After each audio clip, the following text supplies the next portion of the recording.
Shalom.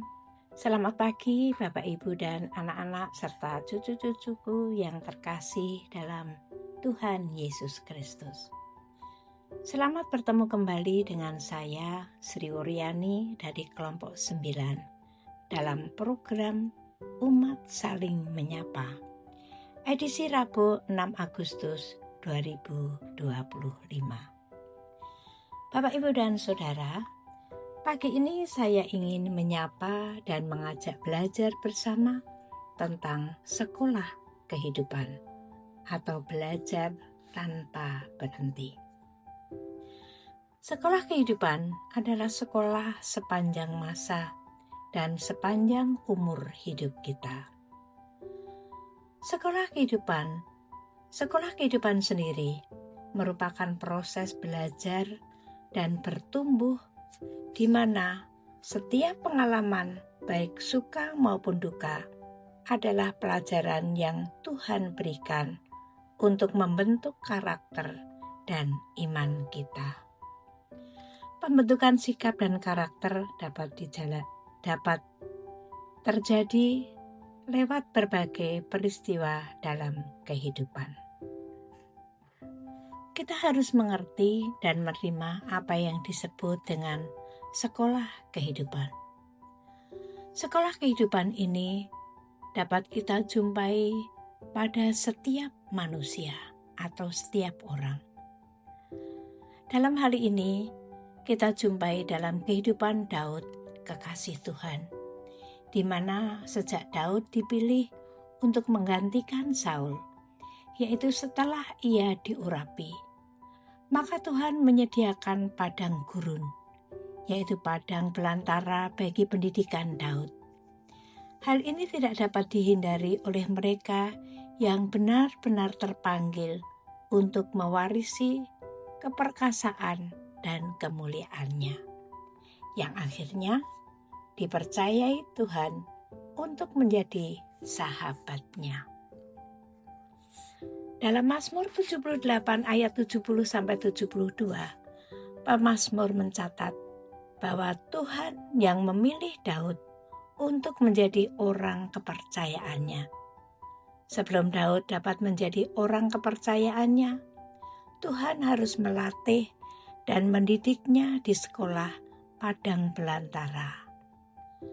Pengalaman Daud sungguh-sungguh menyakitkan.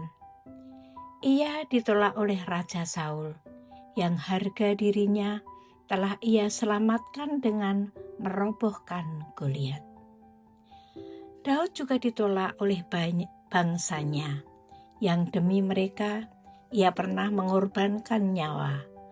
Berkali-kali ia dikhianati, hidup dalam penderitaan, tertindas dan terhina.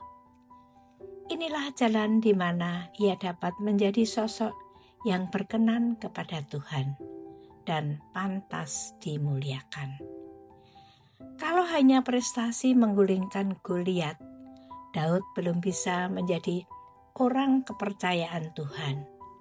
Kalau tanpa ada padang belantara, tidak pernah ada sosok Daud yang bijaksana, mengerti isi hati Tuhan.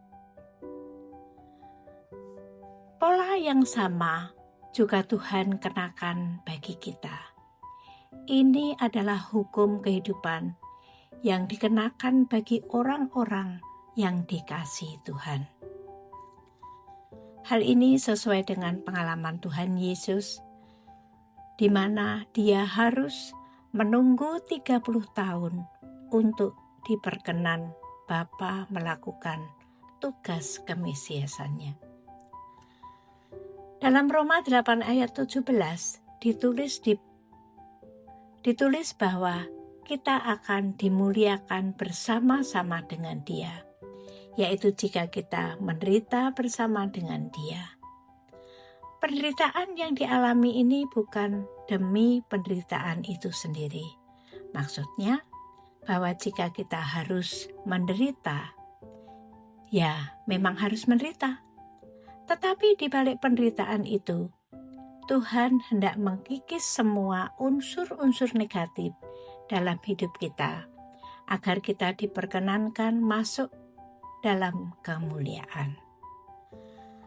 Harus diakui bahwa banyak unsur-unsur negatif dalam hidup kita yang membuat kita tidak bisa dipercayai Tuhan dan nantinya dipermuliakan di hadapan Tuhan. Dalam hal ini ada 2 tahap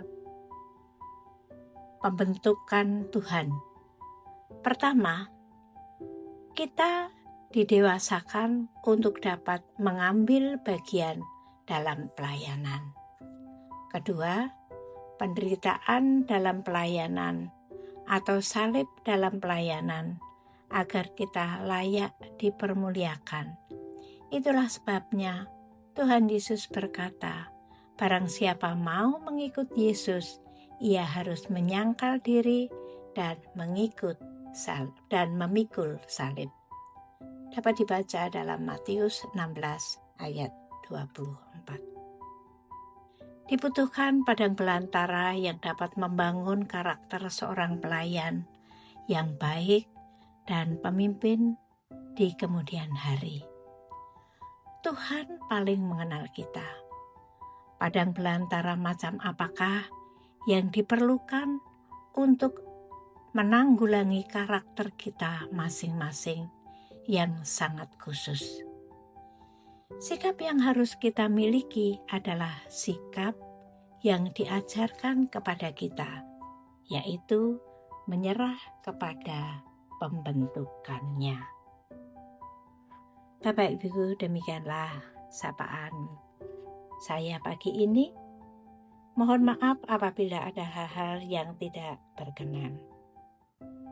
Kiranya Tuhan menolong dan memampukan kita dalam menjalani sekolah kehidupan hingga selesai dengan hasil yang menyenangkan Tuhan.